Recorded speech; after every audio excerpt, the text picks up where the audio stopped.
મારી ઉંમર છે 19 વર્ષની અને મેં જ્યારે 3 વર્ષથી આ સોશિયલ મીડિયાનું ચાલુ કર્યું પણ આપણા બનાસકાંઠા લોકોને એટલો પ્રેમ મળે છે ને કે આજે હું આટલા સ્ટેજ પર છું અને દાદાના તો 2 મહિના આવવાના મારે થયા. હું સવારમાં ઓપનિંગમાં ગઈ, પછી લાખો જોગમાના મંદિરે ગઈ, કે બાપુના આશીર્વાદ લીધા ને પછી અમારા પાડોશીભાઈનો કોલ આવ્યો કે બેન મેળો તમને લઈ જાઉં છેતરપાળ દાદાના મંદિરે અને એમનો ઇતિહાસ તમે કંઈક વિડીયોમાં લો. અને આજે હું અહીંયા આવી મને જોવા મળ્યું કે આટલા ગ્રામવાસીઓની એકતા, આટલી તેમ એકતાને ક્યાંય નહીં જોઈ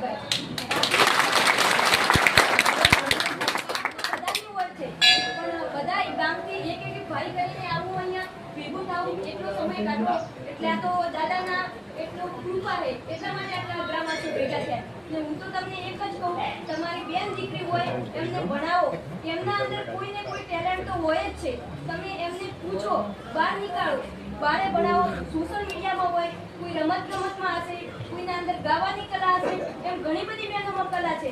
પણ આપણા ગામડામાં એક શું ખબર, પાડોશી શું કહી જશે, સમાજવાળા શું કહી જશે, એના કારણે આપણી દીકરી આગળ નથી વધી શકતી. પણ તમે જઈને દીકરીને પૂછો કે બેટા તને શું આવડે છે, તને શામાં રસ છે, તમે જ્યારે દીકરીને પૂછો ત્યારે તો એ તમને પ્રેમથી જવાબ આપશે કે ના પપ્પા મને આમાં રસ છે.